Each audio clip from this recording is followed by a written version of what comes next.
Itinerary of Paul toward the end of Acts, he goes to this city and then that one and this one and that one, is the same as that of Apollonius. Now, in one of the pastoral epistles, Paul says that one of his disciples or colleagues, Demas, left him and turned back at a certain point. Well, in the life of Apollonius, his big disciple is Damis, almost the same name, and he accompanies Apollonius to Rome where he's on trial, and he sends him back east, which is just what happens with Demas.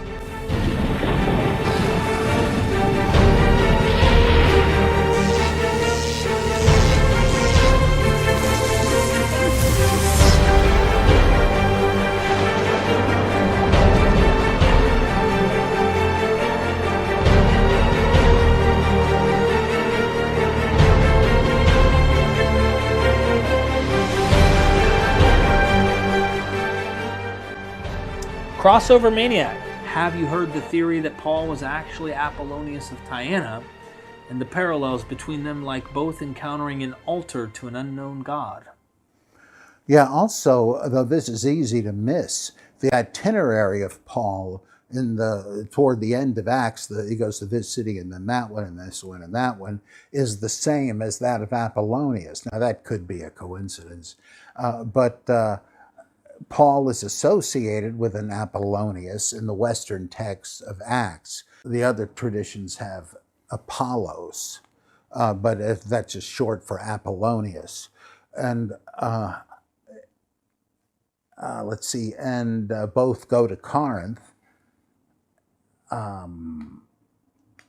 So do you think that they knew, you think whoever wrote the Apollonius tale or vice versa knew of each other in terms of these stories? Or do you think this is possibly in the air and it didn't require that? No way to tell, but there's so many similarities between the life of Apollonius and the various Gospels that Eusebius and others thought that Apollonius was based on the Gospels, but it doesn't read that way to me. It isn't that similar in the telling or the specifics that happened. So it's possible. But it seems to me there are one or two places where it looks like a gospel story. In one of the pastoral epistles, Paul says that one of his disciples or colleagues, Demas, left him and turned back at a certain point. Well, in the life of Apollonius, his big disciple is Damis, almost the same name, and he accompanies Apollonius to Rome where he's on trial, and he sends him back east, which is just what happens with Demas. And so there's another odd little coincidence that might be more than a coincidence. Okay, Mr. Monster asks, and I'm just going off my good friend Dragons in Genesis podcast, subscribe.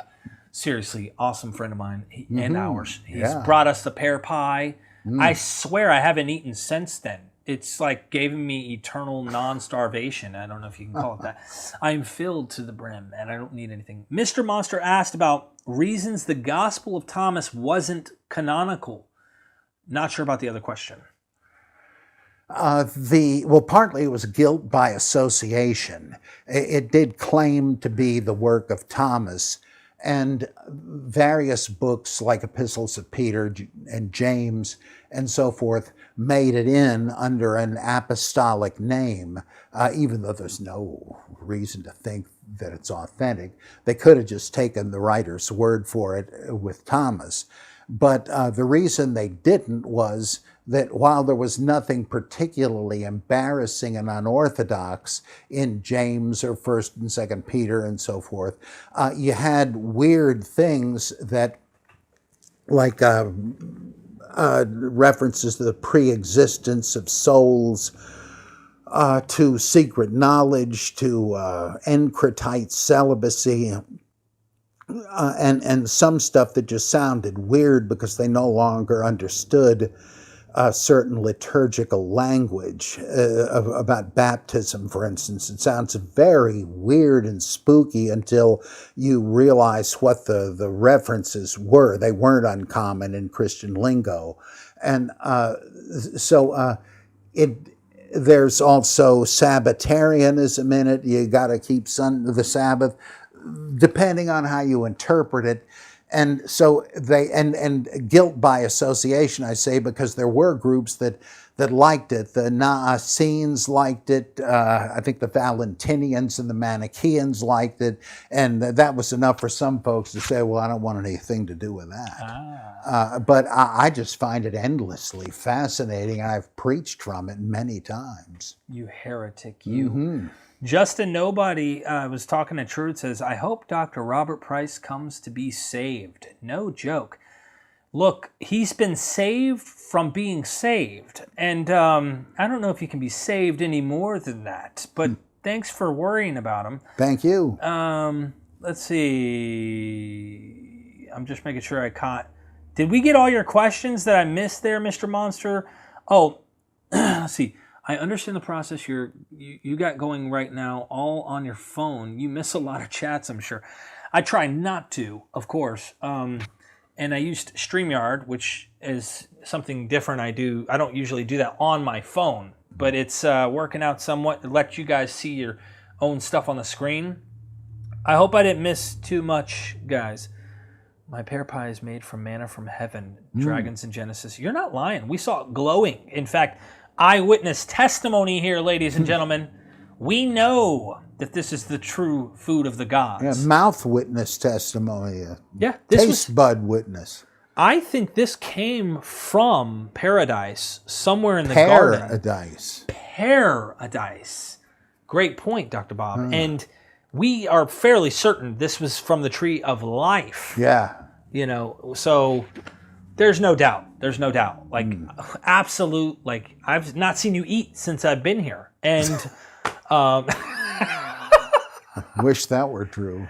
I know. Those weren't grapes. That was not chicken. No. Docetic grapes and chicken. Docetic. That sounds like a plant. Yes. Yes. Oh, seriously. Justin Nobody says, thank you for reading my message to Mr. Price. It's Dr. Price, but Mr. Price will do, my friend. No problem, no problem. Love you guys. I think that's it. I just want to make sure that I didn't miss anything. Paradise. That's right. Also a pair of dice. That is true as well. Oh, man. Love you guys. Ben says, Mr. Doctor. Mr. Doctor. Ben, man, you guys rock. D. Barry, everybody, thank you so much. I appreciate you guys. Look, it's all recorded, and we will have this out sometime. I got tons of editing to do. Got the camera. Dr. Bob's about to go to sleep. And, yeah. Thank you so much, everybody. Tune in next time. Who knows? The quality sucks on my phone, but we will be doing this again, of course. I'll be coming to see you more often now that things have slowed down. I did all that work on the house for the kids and stuff. And we love you. Never forget that. I don't care where you stand at the end of the day, what you believe. I don't give a hoot. I seriously don't. I'm not kidding you. I would love to see you think in more mature ways and understand these things a little bit better than what you once did, but you're a human. If you were struggling with addiction, for example, I see you as a human. I've helped a Muslim recently moved in my house. I'm not going to do that again after the experience because it's not about the religion. It's just what was going on. But nonetheless, you know, humans need each other, and I love you. And Dr. Bob loves you too. You bet. Get the book. The one that you got coming out right now, Judaizing Jesus. If you're trying to see a different spin on how the origins of Christianity probably took place, that's a book checking out. I'd be interested to check it out myself when it comes out. Get you to sign it. Yeah. I'll have one for you today. Okay. Do you have one now? Oh, yeah, I can go grab it. I'll throw you the cash. And also pay you for your time. Thank you, everybody. Making sure you guys see the good old doctor before he ascends into his cloud onto where's it? Olympus? Where do you locate yourself? I'm going to Asgard. Asgard. Okay. So it's not Olympus. My bags are packed, I'm ready to go. Love you guys. Peace. Let me play my outro. What's really the intro?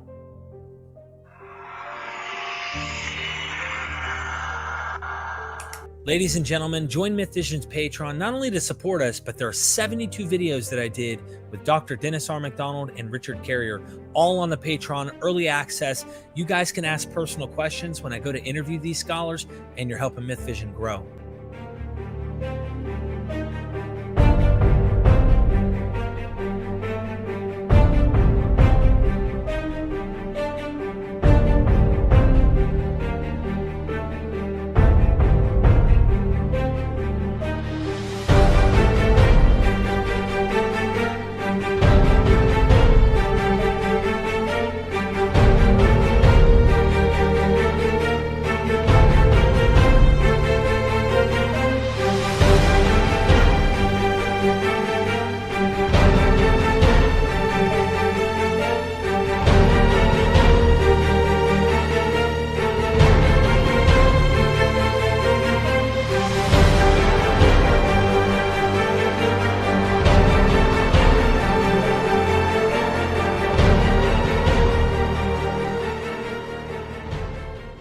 Subscribe to MythVision, because if you don't, I will curse thee.